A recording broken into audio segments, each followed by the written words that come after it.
Assalamualaikum warahmatullahi wabarakatuh. Kami dari kelompok 7 akan mempresentasikan presentasi kami dengan topik Decision Making and Concept Selection.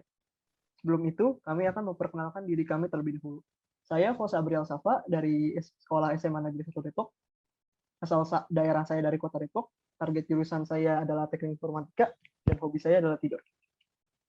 Dan saya Fendi Sanusi, asal sekolah saya dari SMA Insinyur Haji Juanda Tebing Tinggi, asal daerah saya dari Kota Tebing Tinggi, Sumatera Utara. Target jurusan saya Teknik Informatika dan hobi saya bermain catur. Langsung saja nih kita masuk ke slide berikutnya yang akan dibawakan oleh Fawaz. Nah, pada video kali ini kami akan menjelaskan tentang kami mempunyai beberapa discussion point. Itu yang pertama adalah introduction yang akan disampaikan oleh saya. Kedua, behavioral aspect of decision making yang akan juga disampaikan oleh saya. Yang ketiga adalah evaluation methods dan terakhir adalah summary yang akan disampaikan oleh teman saya. Pertama adalah introduction. Dalam proses engineering terdapat banyak keputusan yang harus diambil. Bahkan beberapa orang menyebutkan engineering sebagai runtunan keputusan yang harus diambil dalam keadaan yang biasanya terdapat kurang informasi. Penyelesaian kekurangan informasi ini adalah pengambilan keputusan yang kreatif dan bijak. Jadi dalam keputusan itu ada yang dinamakan keputusan yang bijak. Nah, ada terdapat beberapa faktor, yaitu 6 faktor dalam pengambilan keputusan yang bijak ini. Yang pertama adalah kondisi psikis dari decision maker. Yang kedua, trade-off dari pilihan-pilihan keputusan lain. Yang ketiga adalah ketidakpastian dari pilihan-pilihan lain. Yang keempat adalah kreativitas sang decision maker tersebut sendiri. Yang kelima adalah kemampuan mencari informasi. Dan yang terakhir adalah kemampuan untuk menggabungkan komponen-komponen menjadi benda fisik. Nah, di sini juga ada langkah-langkah dalam designing, yaitu pertama define problem, kedua gathering information, ketiga concept generation, dan keempat evaluate and select concept. Nah, 4 di atas ini merupakan designing secara konseptual. Kenapa konseptual? Karena dalam 4 tahap pertama ini kita masih belum mendesain secara fisik. Kita masih brainstorming atau mengumpulkan ide. Dan selanjutnya ada product architecture, configuration design, parametric design, dan detail design. Dan 3 di bawah ini merupakan designing secara fisik. Itu kita sudah mempunyai prototype dan kita sudah mempunyai desain akhir dalam detail design. Nah, dalam langkah-langkah designing tersebut, setiap langkah itu pastinya kita perlu memilih, kita harus decision making. Di define problem, kita mempunyai keputusan apakah problemnya di define secara A atau di define secara B. Dalam gathering information, kita mempunyai keputusan apakah informasi yang kita dapatkan ini hoax ataukah informasi ini fakta. Dalam konsep generation, apalagi karena kita memilih banyak konsep-konsep yang sudah kita brainstorming.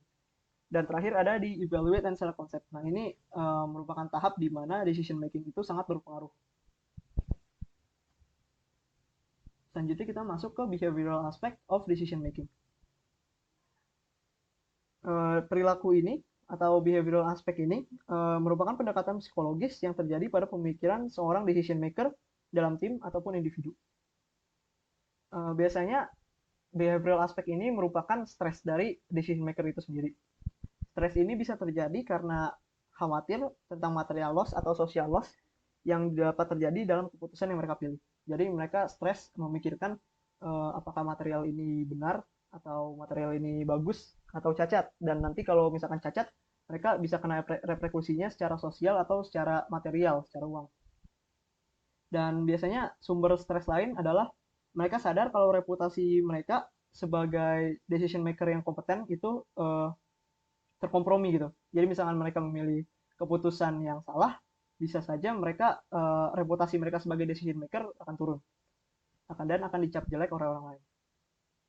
Nah, juga terdapat beberapa cara orang-orang menghandle stres yang mereka alami ini, yang dinamakan dengan coping mechanism. Nah, coping mechanism yang pertama ini adalah unconflicted adherence. Unconflicted adherence ini merupakan sifat bodoh amat, gak peduli tentang kerugian yang akan mungkin terjadi dari keputusan yang mereka telah pilih. Jadi ini merupakan salah satu coping mechanism yang buruk. Yang kedua adalah unconflicted change. Unconflicted change ini kita malah milih pilihan yang banyak direkomendasi tanpa dievaluasi. Jadi sebagai decision maker kita juga harus memilih dengan kepala yang jernih dan secara rasional. Kita tidak boleh hanya memilih saran-saran dari orang lain tanpa kita telah terlebih dahulu. Yang ketiga adalah defensive avoidance. Defensive avoidance ini adalah kabur dari tanggung jawab, atau prokras, malas-malasan, nyalahin orang, atau kita paling parahnya ngehalu gitu. Jadi kita ngehalu kalau ternyata keputusan kita itu keputusan paling benar, padahal bisa saja keputusan kita itu keputusan paling buruk. Yang keempat adalah hypervigilance. Hypervigilance ini adalah ketika kita stres, kita langsung panik, kita buru-buru nyari solusi yang paling mudah diambil, dan biasanya solusi yang paling mudah diambil itu adalah solusi yang paling buruk kan. Kita nggak memikirkan secara matang-matang, begitu kita ngelihat ada solusi depan mata kita langsung kita ambil, dan ternyata salah. Nah, yang terakhir ini ada vigilance. Vigilance ini adalah nyari informasi dengan kepala jernih dan secara rasional, dan berpikir juga tetap rasional ya. Ini merupakan coping mechanism dan yang paling bagus, dan seharusnya dalam dunia yang optimal dan dunia yang utopis, semua orang tuh ketika dihadapi masalah mereka akan mengikuti coping mechanism yang vigilance ini. Coping mechanism yang 4 di atas itu merupakan coping mechanism yang defektif atau sangat merugikan. Nah, di sini kita juga terdapat basic ingredients of decision making. Ini adalah bahan-bahan dasar untuk memilih keputusan yang bijak. Jadi dalam keputusan itu terdapat beberapa bahan-bahan dasar yang diperlukan. Kualitas dari sebuah keputusan ini sebenarnya nggak tergantung sama situasi dan kondisi di mana keputusan itu diambil. Jadi mau itu misalkan kita dalam high stress situation gitu ya, atau dalam low stress situation, itu bisa saja kualitas dalam high stress situation dan low stress situation itu sama gitu, nggak ada perubahan sama sekali. Jadi situasi itu tidak nge-affect sama sekali keputusan akhir yang akan kita ambil. Nah, yang sangat mempengaruhi itu adalah bahan-bahan ini. Dan bahan-bahan ini ada fakta, knowledge, experience, analisis, dan judgment yang dari bawah sampai atas akan mengarah ke final decision. Nah, fakta ini merupakan bahan paling dasar dari sebuah keputusan. Kita harus sangat hati-hati mencari fakta yang benar dan bermanfaat bagi masalah. Misalkan kalau kita mendapatkan fakta yang salah, dan ternyata kita juga ketika ditelaah ulang kita mungkin terdapat sebuah error dan mengira fakta itu sebagai benar, itu sangat akan berakibat fatal kepada keputusan akhir yang akan kita ambil. Nah, makanya dalam fakta itu kita penting untuk menanyakan pertanyaan yang benar untuk mendapatkan solusi yang benar. Jangan sampai kita menanyakan pertanyaan yang salah tapi dapat solusi yang benar, nanti akan confusing di akhir-akhirnya. Nah, setelah fakta, kita mempunyai knowledge. Knowledge ini sebenarnya adalah intisari dari fakta. Ini merupakan fakta yang sudah dipilih dan dievaluasi dengan benar. Selanjutnya, knowledge itu akan berubah menjadi experience. Dan selain berubah, kita juga harus perlu mencari experience lain. Experience itu merupakan ya pengalaman. Berdasarkan translatannya ya. Pengalaman itu tidak perlu punya kita, tapi juga bisa punya orang lain gitu. Misalkan sebelumnya juga udah ada orang yang punya masalah kayak kita gitu. Jadi kita tinggal tanya aja pengalamannya ke mereka, kalian waktu dapat masalah ini cara menghandle masalahnya gimana, dan pengalaman itu akan sangat berguna dalam menyelesaikan masalah kita tersendiri. Setelah itu kita punya analisis. Analisis ini jadi semua bahan-bahan yang sudah kita ambil, experience, knowledge, dan fakta, semua akan kita gabung dan kita evaluasi lagi, kita telah lagi, kita pikir-pikir secara matang lagi, dan akan dijalankan semua analisis yang sudah matang gitu dari data-data yang telah kita dapatkan selama proses decision making ini, selama proses problem solving. Dan terakhir adalah judgment. Judgment ini merupakan pandangan kita terhadap analisis. Apakah analisis yang kita dapatkan ini benar? Apakah analisis yang kita telah evaluasi ini merupakan analisis yang paling benar? Dan jika paling benar, maka kita pilih dan akan mengarah ke final decision. Dan apabila analisisnya kita kira masih terdapat cacat, kita harus mulai dari step 1 lagi. Kita harus nyari fakta-fakta baru lagi, dan kita harus bangun ke knowledge, bangun ke experience, dan bikin analisis lagi. Nah, jika kita tidak mempunyai salah satu dari bahan-bahan ini, kita tidak punya fakta misalkan, atau kita tidak punya knowledge, dan itu akan berakibat sangat fatal gitu loh. Dalam decision making itu, misalkan kita nggak punya faktanya, pasti akan fatal kan. Kita cuma aja guessing-guessing doang, kita cuma ngasal. Nah, makanya dari itu terdapat beberapa substitusi dari bahan-bahan pokok ini loh. Jadi untuk substitusi fakta, kita mempunyai informasi. Informasi ini perbedaan dari fakta adalah informasi ini sesuatu yang kita ambil secara cuma-cuma gitu. Kita belum menelaah sama sekali, dan kita dapatnya dari informasi yang mungkin tidak kredibel ya.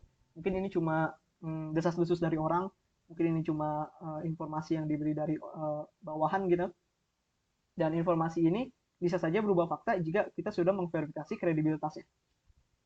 Setelah itu, substitusi untuk knowledge ada advice. Jadi misalnya kita tidak mendapatkan intisarinya, kita bisa nanya ke orang lain, hey, menurut kamu intisari dari informasi atau fakta yang sudah aku dapatkan ini kayak gimana nih? Nah, seringkali dalam advice ini orang-orang nantinya misalkan final decision-nya salah, mereka akan menyalahkan orang yang memberi advice kepada mereka, orang memberi saran kepada mereka. Padahal itu salah. Sebenarnya segala tanggung jawab seharusnya berada di decision maker karena yang menerima advice itu dia, yang menelaah advice itu dia, dan juga yang menerima advice itu dia. Maka oleh karena itu harus dia yang sendiri mempertanggungjawabkan advice ini. Jadi sebagai decision maker kita harus juga mempertimbangkan etis dan moral ketika menerima saran dari orang lain. Yang ketiga adalah substitusi dari experience adalah experimentation. Misalkan kita tidak mendapatkan experience asli dalam sebuah pemecahan masalah, kita dapat melakukan eksperimen, misalkan sebagai survei, atau misalkan ini merupakan masalah dalam sains, maka kita akan melakukan praktikum gitu, eksperimen secara langsung. Dan substitusi dari analisis adalah intuition. Nah, intuition ini sebenarnya tidak boleh dilakukan ya. Jika bisa, harus selalu kita pilih analisis. Namun, bila waktu tidak memadai gitu, kita memiliki sedikit waktu untuk menganalisis, maka kita bisa terlebih dahulu intuition dulu, kita bisa memakai perasaan kita. Nah, tapi intuition ini juga bukan asal dan tetap harus dipikirkan secara matang. Dibantu dengan insting mana yang kira-kira benar. Hal ini bisa disebut dengan educated guess. Dan terakhir, judgment tidak memiliki sebuah substitusi karena judgment ini cuma sebuah sudut pandang gitu. Kita mau sudut pandang ke analisis atau sudut pandang ke intuition itu sama aja. Itu tergantung etika dan moral-moral kita gitu. Nah, jika kita mensubstitusi salah satu bahan ini, misalnya kita substitusi experience menjadi experimentation, maka decision akhir kita itu mungkin akan kurang valid karena building blocks yang seharusnya ada seperti experience yang seharusnya ada dalam sebuah decision ini setelah digantikan, dan mungkin decision akhir kita akan tidak sebagus seperti decision jika kita memakai experience. Nah, ini terakhir dalam behavioral decision making ada steps to a good decision. Yang pertama adalah the objective of a decision must be established first. Jadi kita harus mencari apa sih tujuan dari decision yang akan kita pilih gitu. Apa tujuan dari sebuah masalah yang akan kita selesaikan gitu. Dan yang kedua adalah the objective are classified as importance. Jadi setelah kita mempunyai tujuan-tujuan tersebut, kita harus ranking tujuan mana yang paling penting dan tujuan mana yang paling tidak penting. Jadi kita harus sort out the must and the wants. Jadi yang must itu yang kita inginkan sebenarnya nggak perlu krusial kan, nggak terlalu penting dalam pemilihan keputusan. Jadi kita harus memikirkan apa yang diperlukan, bukan yang diinginkan. Yang ketiga adalah alternative actions are developed. Jadi dalam klasifikasi masalah tersebut, kita harus memikirkan pilihan-pilihan apa yang terdapat untuk menyelesaikan masalah ini. Maka itu alternative action harus di-develop.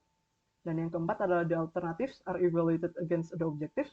Jadi pilihan-pilihan yang sudah kita pikirkan itu harus kita evaluasi terhadap tujuan kita yang dari awal itu loh. Jadi apakah ini tetap sejalur dengan tujuan kita atau udah menyeleweng dan udah nggak relevan lagi. Setelah itu, kita the choice of the alternative that holds the best promise of achieving all of the objectives represent the tentative decision. Nah, ini setelah kita menemukan alternatif yang udah paling cocok, udah paling relevan sama tujuan kita, maka akan kita ubah ke tentative decision atau decision yang harus dievaluasi lagi. Nah, nomor 6 ini, the tentative decision explored for future possible adverse consequence.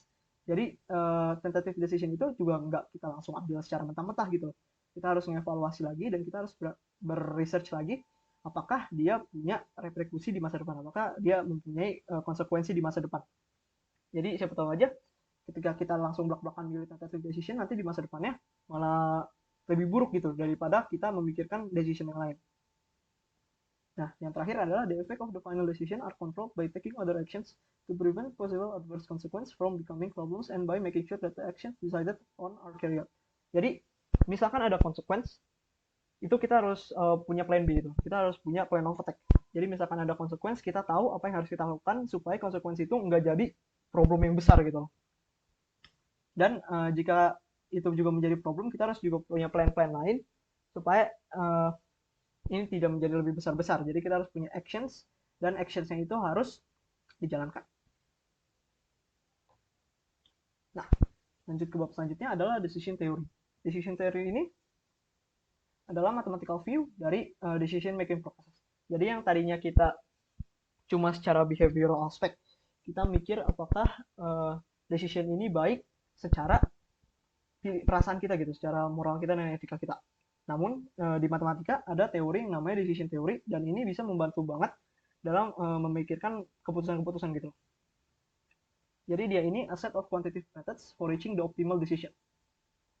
Nah, salah satu requirement-nya adalah sebuah pilihan yang ingin kita ambil harus diformulasikan secara matematis dan itu formulasinya harus ketat banget ya. Maksudnya dari ketat ini kita nggak boleh ada satupun yang hilang. Misalkan ini nanti akan saya jelaskan elemen-elemen ini, salah satu elemen ini nggak boleh ada yang hilang dan semuanya harus ada gitu. Jadi decision theory bisa matang secara bisa kita pakai secara matang.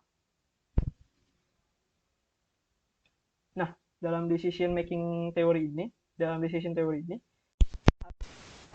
making model. Nah, decision making model ini mempunyai beberapa elemen-elemen. Yaitu yang pertama adalah alternative course of action. Alternative course of action ini pilihan-pilihan alternatif yang tadi sebelumnya ada di step kelima kalau nggak salah.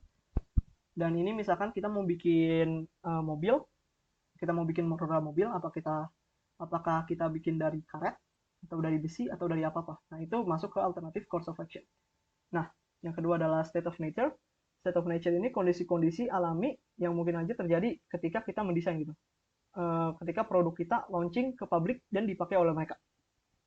Jadi misalkan state of nature ini apakah yang tadi contoh saya yaitu roda mobil, apakah waktu mobil lagi jalan itu kondisinya lagi hujan atau lagi kering atau mungkin lagi es. Jadi itu adalah state of nature yang mungkin saja terjadi.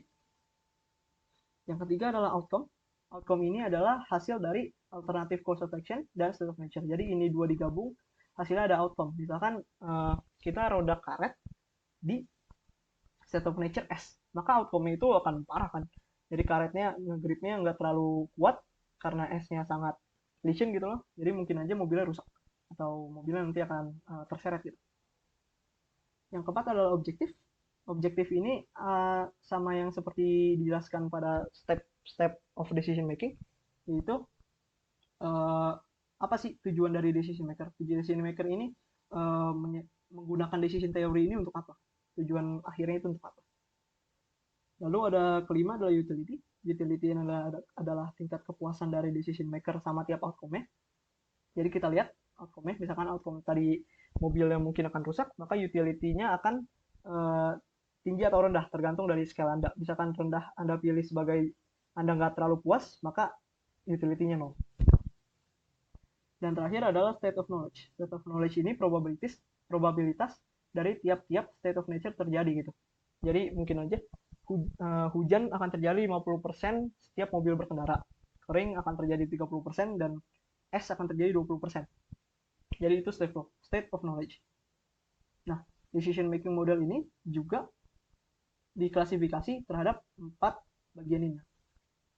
Yang pertama adalah decision under certainty.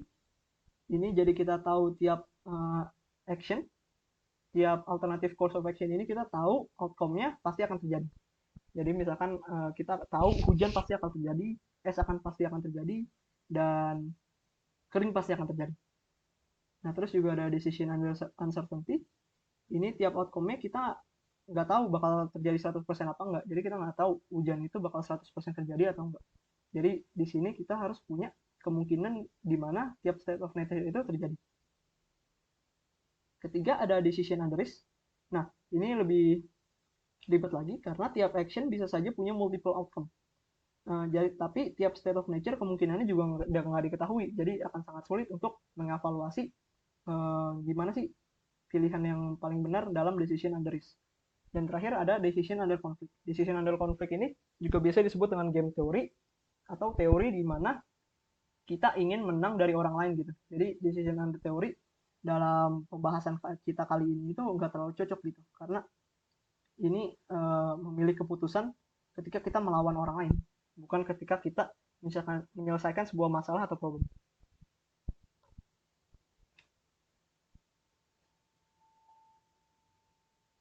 Nah, ini yang sudah saya sebutkan tadi, decision under certainty. Each action result in a known outcome that will occur with the probability of 1. The decision maker must recognize the situation which the situation is occurring and ascertain the outcomes of all possible situations. Yang kedua ada decision under uncertainty. Each state of nature has an assigned probability of occurrence. The probability of occurrence for each of the states of nature must be able to be estimated. This allows us to determine the expected value for each of the alternative design parameter. Jadi nanti ini ada rumusnya gitu. Jadi ya kan kita akan mempertimbangkan probabilitas dari tiap state of nature itu terjadi. Yang terakhir adalah decision under risk. Each action can result in 2 or more outcomes, but the probability for the state of nature are unknown. Jadi kita sama sekali nggak tahu kemungkinannya apa, dan kita juga bisa saja action itu ada 2 outcome gitu. Jadi akan makin ribet.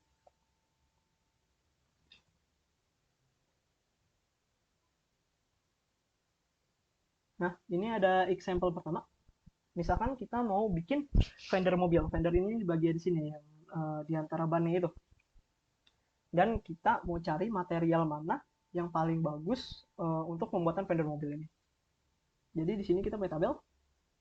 Ini course of action yang kita bisa pilih, material-material yang bisa kita pilih. Yang pertama adalah steel, yang kedua adalah aluminium, dan ketiga adalah fire reinforced polymer. Dan di sini juga ada state of nature yang mungkin terjadi. Yang pertama adalah nggak ada garam di jalan.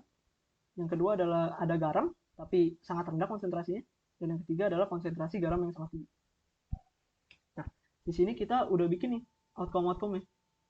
Dan ini angka-angka ini merupakan utility kita gitu. Jadi ini utility ini makin rendah, nanti kita makin gak suka gitu.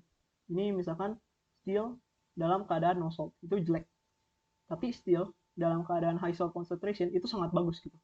Dia paling kuat nge-resist high salt concentration ini.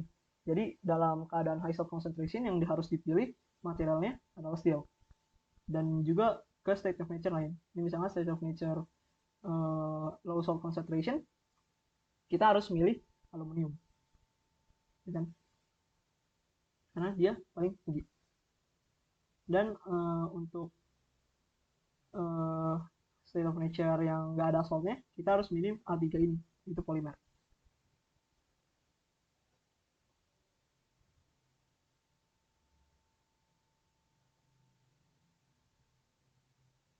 Nah, ini ada example 2, yaitu risk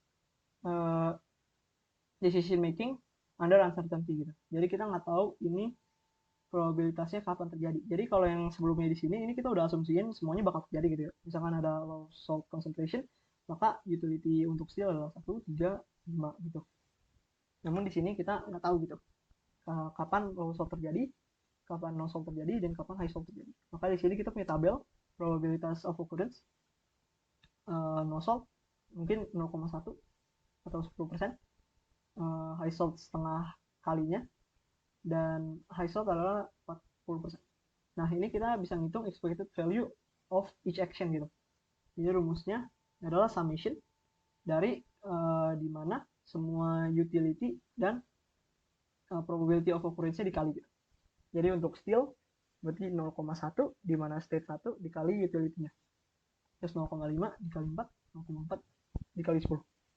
Nah, ini makanya kita dapat nilainya ini. Jadi kalau kita mau nyari yang paling bagus, ya kita milihnya tentunya steel.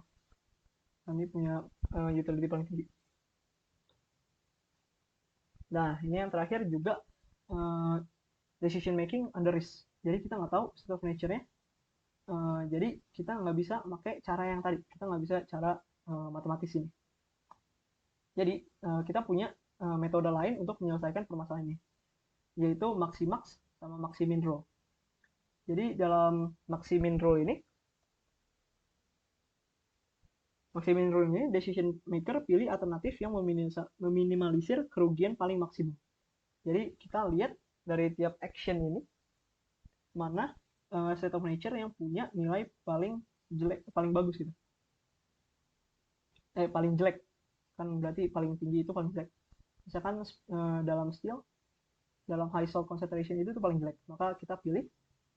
Terus dalam aluminium 4 ini high steel juga paling jelek, maka kita pilih. Dan untuk polimer no salt ini paling jelek, maka kita pilih. Dan karena dia ingin meminimalisir kerugian, jadi dia milih yang masih oke gitu kan. Kalau ini berarti buruk banget, ini juga lumayan buruk, dan ini paling tidak buruk di antara pilihan-pilihan lainnya. Jadi seorang yang maksimax akan milih yang itu. Tapi bukan, maksimax itu akan memilih yang paling maksimal. Jadi karena 4 ini paling bagus di antara 10 sama 5, jadi dia pilih ini. Dan untuk maksimin, dia akan memilih nilai-nilai yang paling bagus. Dia milih nilai-nilai yang paling bagus dulu. Jadi untuk steel adalah no salt, untuk aluminium adalah low salt, dan untuk polimer adalah high salt. Nah, maka dia pilih yang paling tinggi gitu. Dia akan milih satu karena dia akan meminimalisir kerugian. Nah, ini example dari decision under risk. Perbedaan dari kedua aturan ini tergantung dari sifat decision maker.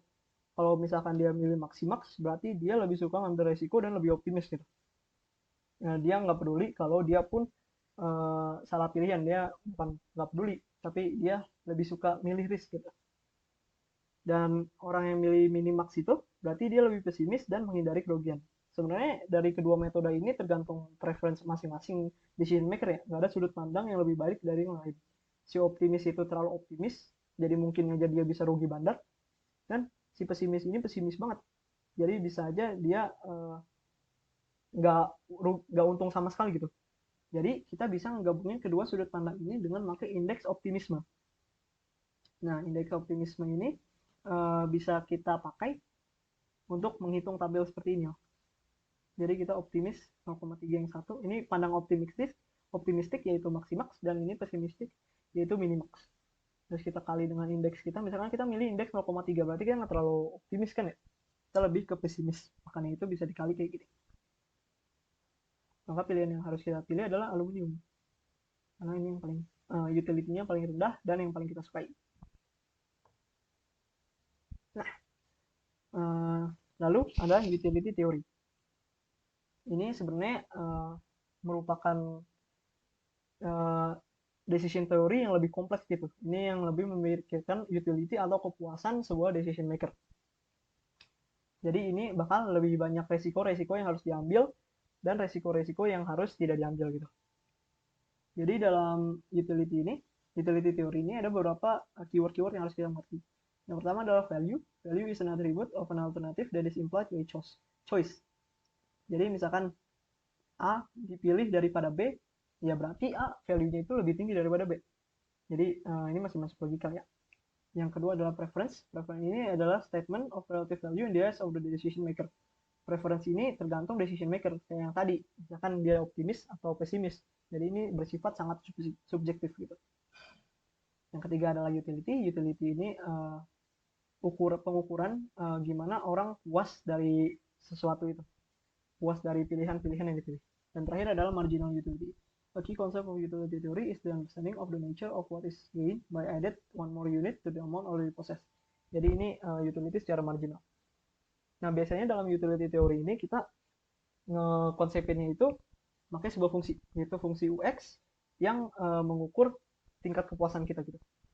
Dari fungsi ini kita bisa mengambil keputusan gitu, keputusan akhir gimana preferensi seseorang, dan untuk apa preferensi itu dikonstruksi gitu. Misalkan kliennya lebih optimis, ya udah berarti utility-nya harusnya lebih tinggi untuk dalam kondisi-kondisi tertentu gitu.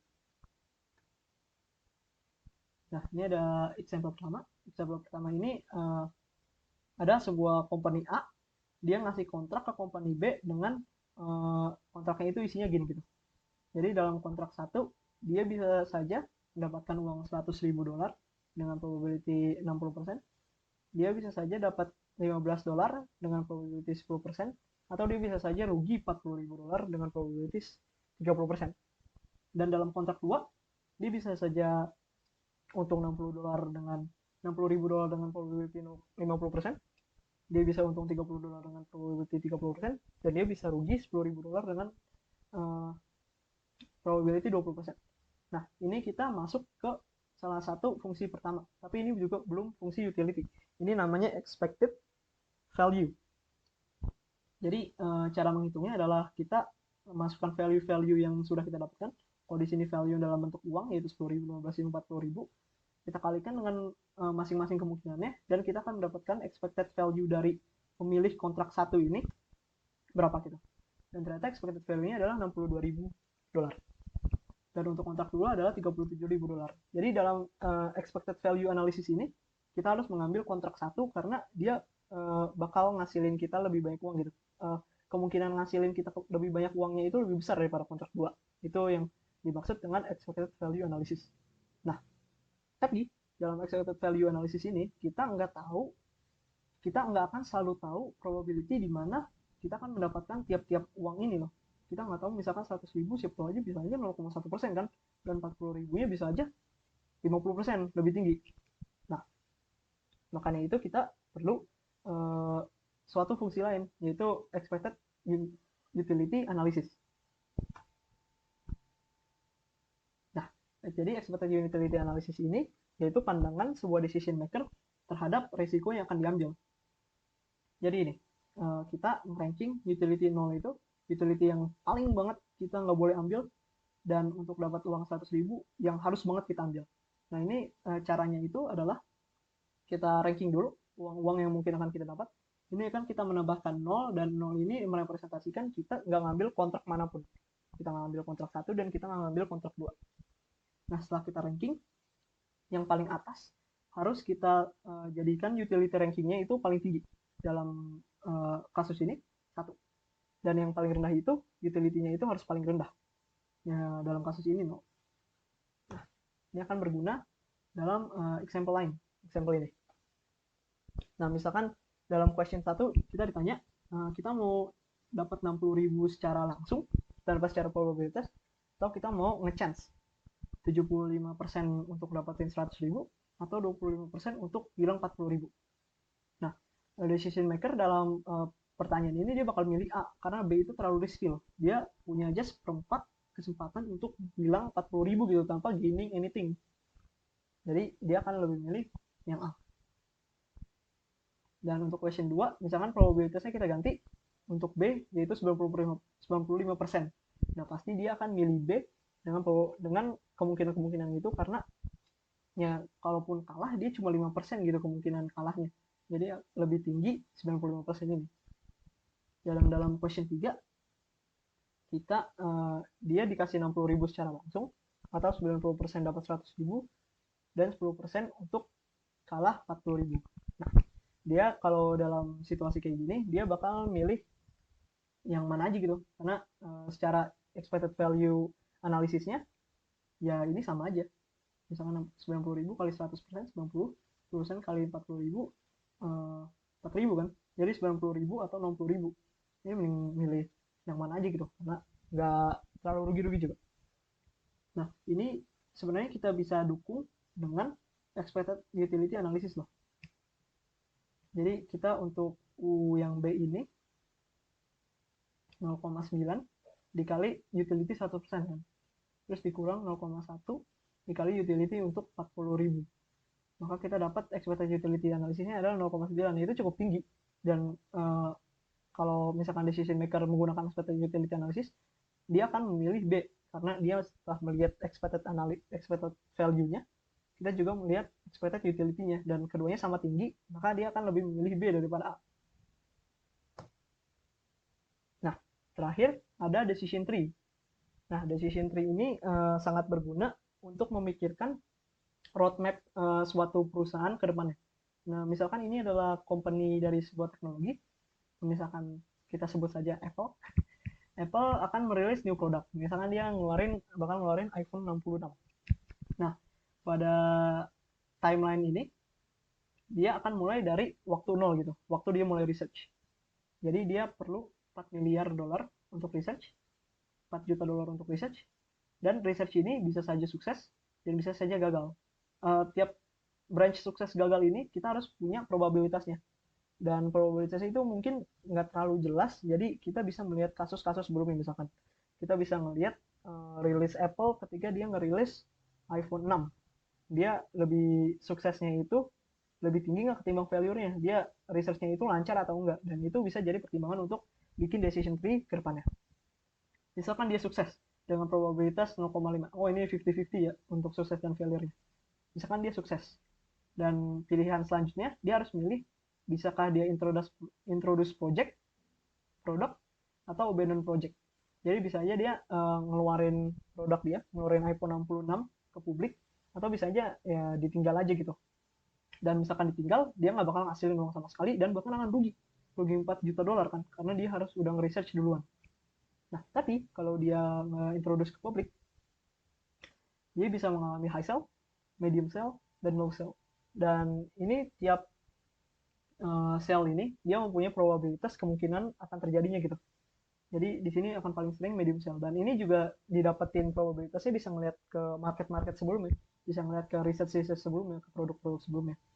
Jadi paling sering adalah medium sales, dan di kanan adalah payoff-nya, dapat uangnya berapa.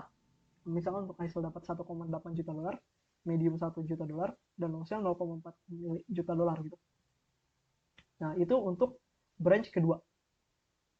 Nah, untuk branch kedua di arah failure ini, kita punya pilihan lagi. Kita mau lanjutin research nggak? Kita kekeh nggak? Kita yakin ke produk ini bakal jalan? Kalau yakin, ya udah kita further research lagi. Tapi kalau yakin, udah kita stop langsung. Kalau misalkan kita yakin, kita ngabisin 2 juta dolar lagi gitu. Dan ini bisa juga gagal. Dan dalam penelitian, gagalnya itu siapa aja lebih besar gitu. Dan suksesnya itu lebih rendah kemungkinannya.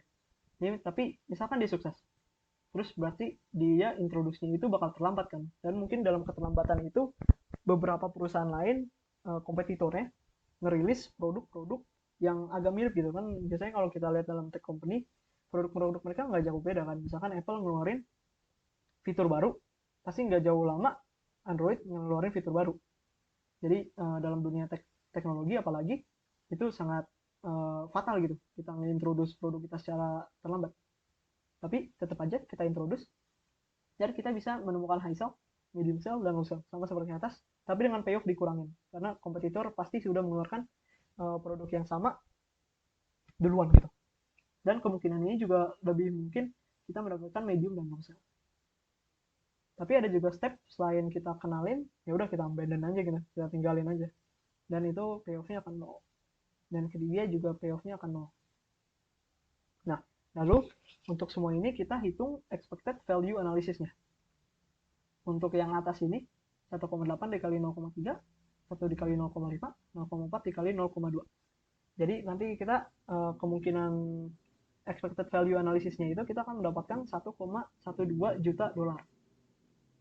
Nah, terus ini kita gabungin nih dengan kemungkinan projectnya ini kita abandon. Nah, maka kita kali sukses dan kita kalikan juga failure-nya. Nah, maka 0,5 1,12, 0,5 kali 0 dikurang 4 miliar research kita gitu.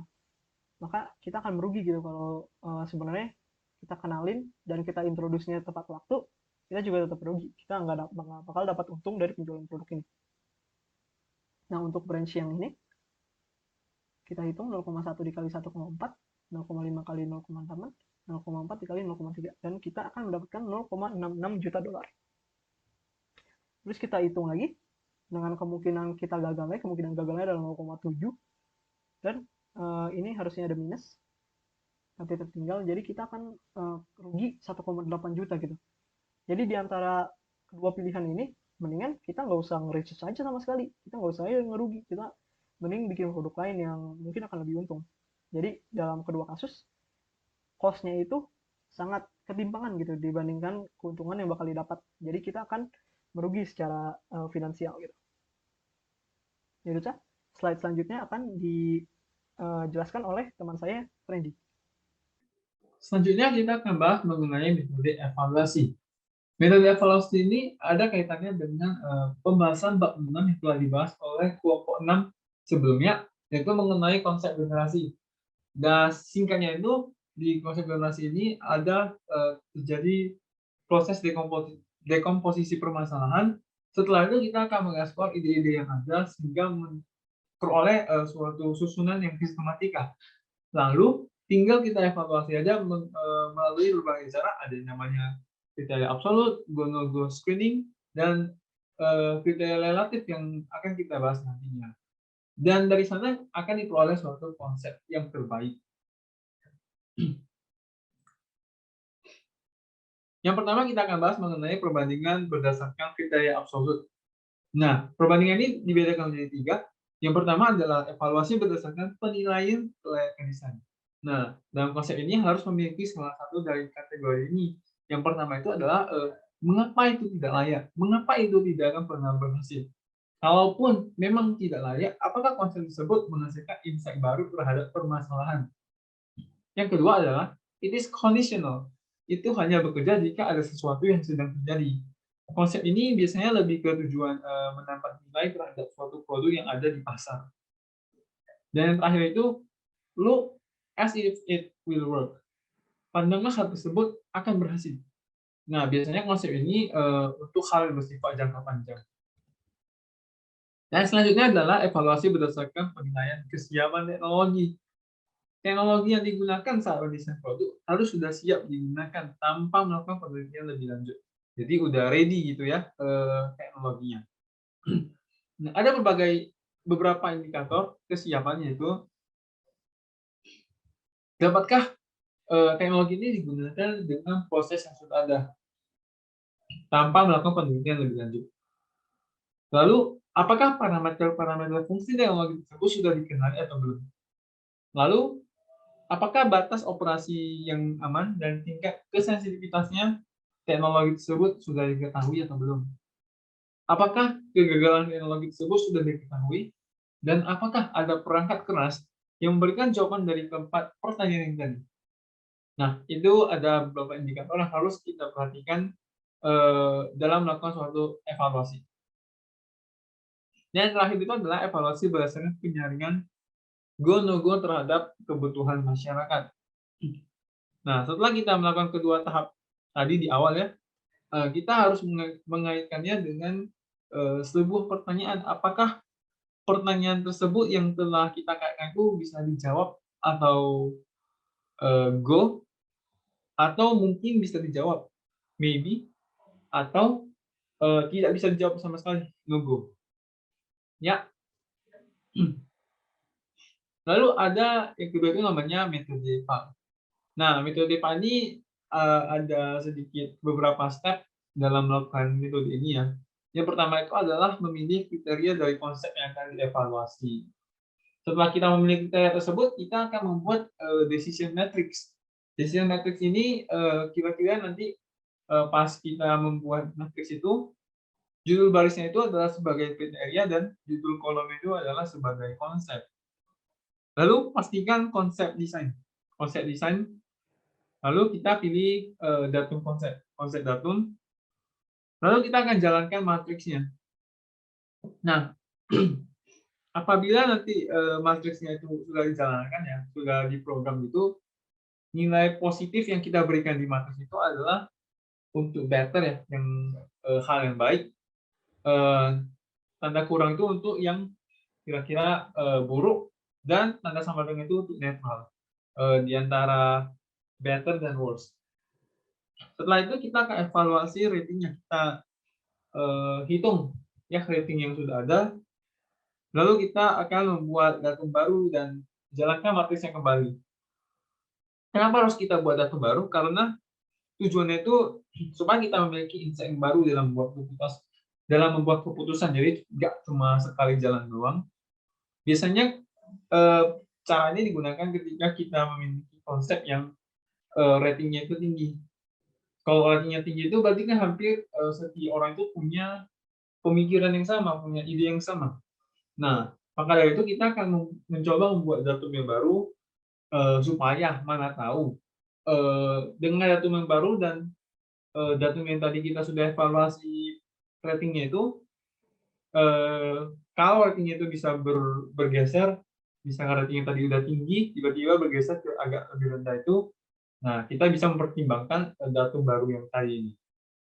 Nah, lalu setelah kita membuat datum-datum yang baru, dan kita evaluasi semuanya, kita akan eliminasi, rating datum yang rendah, gitu. Setelah itu kita, bisa memeriksa konsep, cara-cara yang tadi ya untuk perbaikan selanjutnya dalam mengambil keputusan. Nah, ini kira-kira ada, gambar ya, contohnya itu ada, yang enlargement of existing space, ini adalah, gambar yang paling sederhana ya.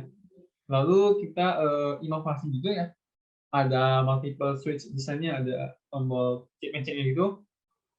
Lalu kita kembangkan lagi ada, bisa slider gitu ya, jadi bisa lebih banyak lagi gitu, dan lebih comfortable gitu ya, human friendly gitu. Dan terakhir itu kita, bisa nambahkan add-on, supaya kelihatannya bisa lebih canggih lagi gitu ya. Nah, dari keempat konsep ini kita bisa membuat ke dalam bentuk matriks ya. Matriks yang dimaksud itu seperti pada gambar 7,7, 7,7 ya. Nah, di mana di bagian kriteria itu adalah judul barisnya, sementara yang judul kolomnya itu sebagai konsep gitu ya. Dan tanda plus minus tadi ya, kalau tanda positif itu maksudnya tanda tambah itu adalah yang better, tanda kurang itu adalah yang worse, dan tanda sama dengan itu adalah yang, netral. Dan datumnya itu adalah, hal yang paling sederhana, di mana pada yang paling sederhana itu adalah, gambar A ya. Jadi yang gambar ini tidak perlu kita nilai, langsung aja datum plus minusnya udah otomatis 0, karena itu sebagai standar patokan penilaiannya gitu. Nah, dari sini kita akan memperoleh, totalnya itu yang paling banyak plus itu ada D, tapi yang paling dan paling banyak minusnya itu adalah 6. Tapi ingat dalam pengambilan keputusan, kita bisa melihat juga di bagian minusnya. Dan karena minus yang di C itu lebih sedikit dari minus seksi D, dan di C itu kebanyakan juga netral, artinya itu hampir sama dengan datum gitu ya. Nah, jadi kita akan mengambil, C sebagai, best selection gitu ya. Lalu ada yang namanya skala pengukuran. Nah, skala pengukuran ini kita bagi menjadi 4 skala ya. Yang pertama itu adalah skala nominal. Skala nominal ini biasanya berupa kata ya, contohnya itu adalah, eee, tebal atau tipis, merah atau biru, iya atau tidak. Nah, kira-kira begitu, itu yang namanya skala nominal. Lalu yang kedua adalah ordinal scales, skala ordinal. Ini biasanya dalam bentuk ranking gitu ya, seperti first, second, third, dan di dalam ini tidak bisa melakukan proses matematika. Seperti pada tabel yang ini ya, kan ada A, B, C, D, E, kita bikin, suatu rankingnya itu ya, ada 0, 1, dan 2. Dan totalnya itu setelah kita hitung, ada di kolom row total ini. Nah, row total ini kan semua jumlahnya adalah 10 ya. Dan 10 itu bisa dibilang kan 100%-nya gitu, 10. Nah, kita nggak bisa bilang kalau, faktor beratnya itu maksudnya, penilaian buat si A ini adalah 2/10 dari semuanya. Kita nggak bisa gitu, karena tidak berlaku operasi matematika, jadinya, membandingkan saja, kira-kira begitu. Lalu yang ketiga adalah interval scale, skala interval.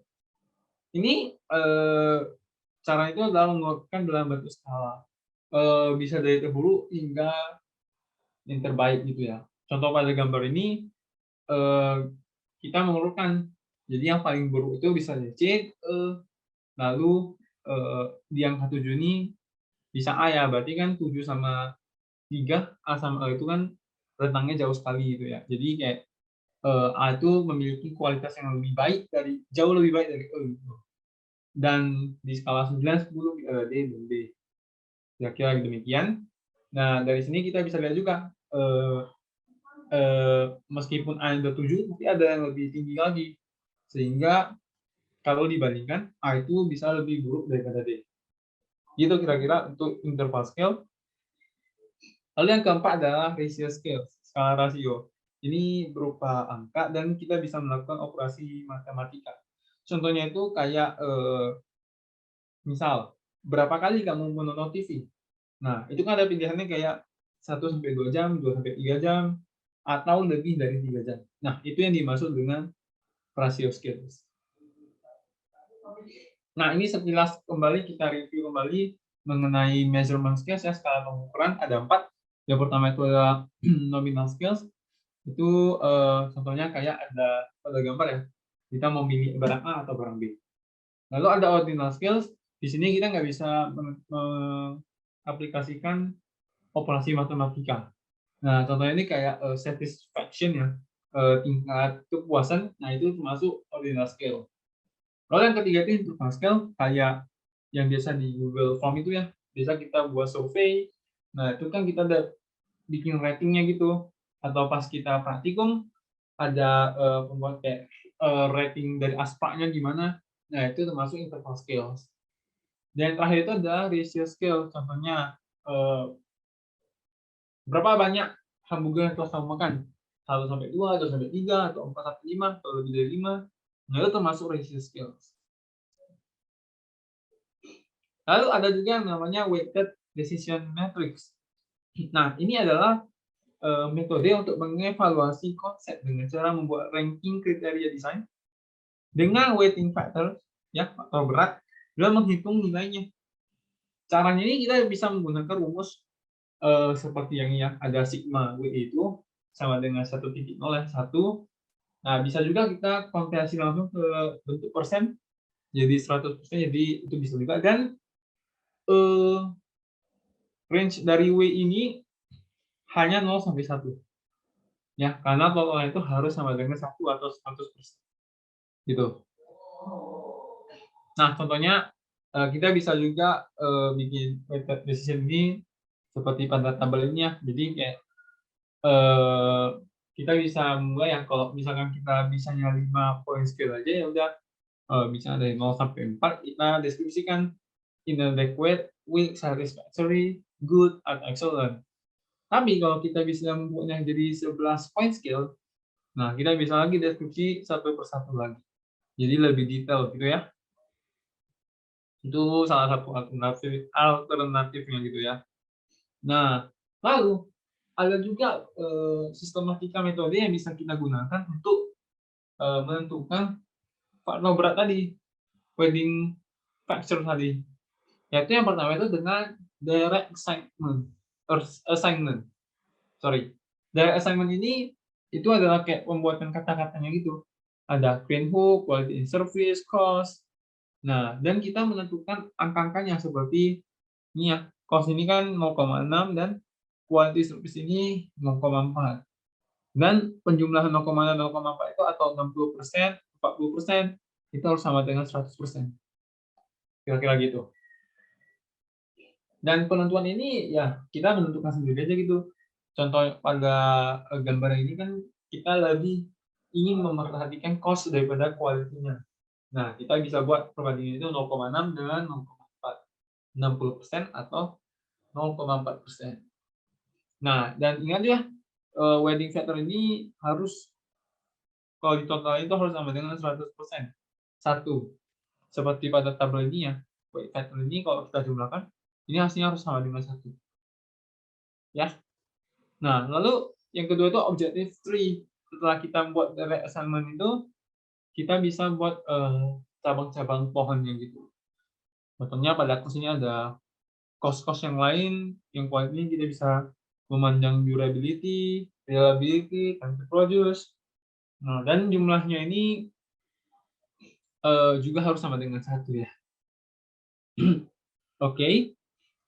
Lalu pada gambar tabel ini kita bisa lihat juga untuk menentukan ratingnya ini itu cuma perkalian dari weighting factor dengan skor. Nah, kira-kira gitu. Sementara untuk magnitude ini bisa ditentukan dari ordinal scales atau interval scales. Itu cuma buat skala. Jadi tidak punya perhitungan ya. Karena skala itu nggak punya operasi matematika. Yang punya operasi matematika itu hanyalah ratio scale. Kira-kira gitu ya. Lalu setelah itu kita akan bisa membuat AHP, Analytic Hierarchy Process. Apa itu proses analytical hierarchy? Kita akan bahas AHP lebih lanjut. Nah, AHP ini adalah suatu metode untuk mengambil satu keputusan dengan kondisi kriteria yang bentuknya itu hierarki atau bertingkat. Jadi dia ketika kita memiliki suatu konsep yang sifatnya itu hierarki bertingkat, nah kita bisa menggunakan AHP ini. Nah, seperti contoh pada tabel 7.6-nya, nah kita bisa membuat rating kasarnya itu yang angka ganjil ya. Satu itu A dan B punya tingkat yang sama, makin naik angkanya 3, 5, 7. Artinya jarak A sama B itu makin jauh. A itu bisa makin lama makin penting daripada B gitu ya. Sampai angka 9 itu A tingkat kepentingan itu jauh lebih besar daripada B gitu. Dan untuk angka-angka genus ini merepresentasikan sebagai decision maker, penentu decision gitu ya, yang dia itu dengan angka yang berinfin itu saling kompromi. Seperti contoh ya, angka 2 itu itu kayak antara di angka 1 sama angka 3. Kalau angka 1 sama angka 3 itu saling berkompromi, misalkan A dan B itu punya equal importance, tapi A juga lebih penting dari B, sedikit lebih penting dari B. Nah, kita bisa memilih angka 2. Kira-kira gitu ya. Nah, dalam proses AHP ini, dalam menentukan kriteria WEX ini, kita bisa menggunakan proses ini. Pertama, kita bisa menyelesaikan dulu comparison matrixnya itu dengan skala 1 sampai 9. Setelah itu kita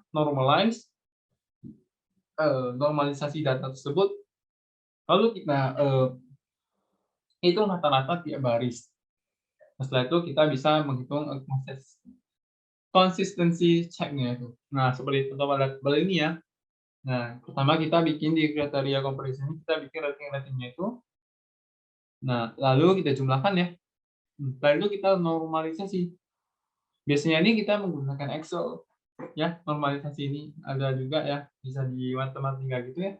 Tinggal normalisasi, setelah itu kita bisa mendapatkan kriteria weight yang yaitu rata-rata dari setiap barisnya gitu. Setelah itu, kita bisa menghitung konsistensi check-nya itu. Kita bisa menghitung weight sum, kriteria weights, lalu konsistensi factor-nya gitu ya. Lalu kita bisa menghitung ratio index-nya gitu. Cuma dengan menggunakan rumus-rumus yang ada. Nah, untuk menghitung proses konsistensi check ini, ya kayak tadi sih, hanya penjelasan saja ya. Kita menghitung weight sum factor-nya, lalu consistency factor, lalu lambdanya ya tadi ya konsistensi factor-nya, lalu kita bisa menghitung indeksnya dan rasionya itu. Nah, selanjutnya pada tabel 7.9 ini kita bisa lihat ini hanya perubahan definisi saja ya, menjadi lebih sederhana saja dalam cara penulisannya saja ya, dengan tabel yang tadi sebelumnya. Nah, jadi ini cuma hanya perbedaan cara penulisan saja. Lalu, jika konsistensi ratio-nya itu lebih dari 0,1 dan weight-nya itu kita bisa anggap sebagai nilai yang valid. Dan jika tidak, nah berarti kita harus mengubah lagi nilai konsistensi tadi ya, nilai C tadi diulang terus ya sampai benar-benar mendapatkan hasil yang akurat, karena bisa jadi ada kesalahan pada saat perhitungan.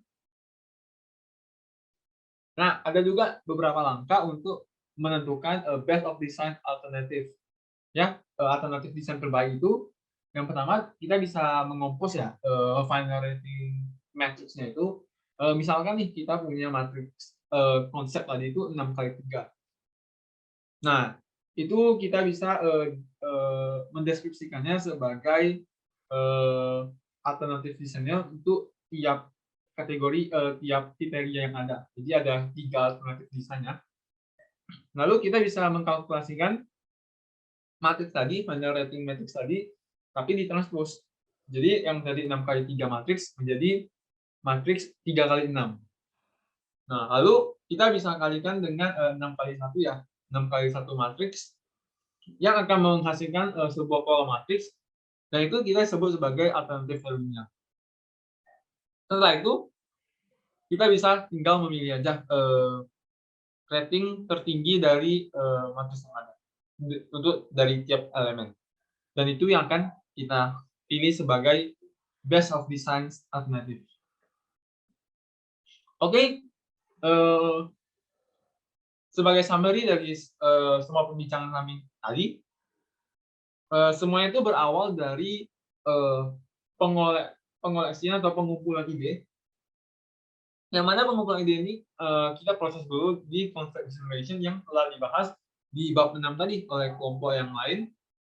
Setelah itu, setelah melalui proses concept generation itu, nah kita masuk ke seleksi konsep. Dan di dalam seleksi konsep ini kita bisa menambah konsep yang baru, menambah datum yang baru, dan kita bisa mengcompare, membandingkan datum yang A dengan datum B. Kita bisa mengcompare di mana yang memiliki rating terendah itu kita bisa buang, sementara kalau ratingnya itu terlalu tinggi, kita bisa menambah datum-datum yang baru untuk dipertimbangkan kembali. Apakah memang layak rating tinggi ini kita pilih atau tidak.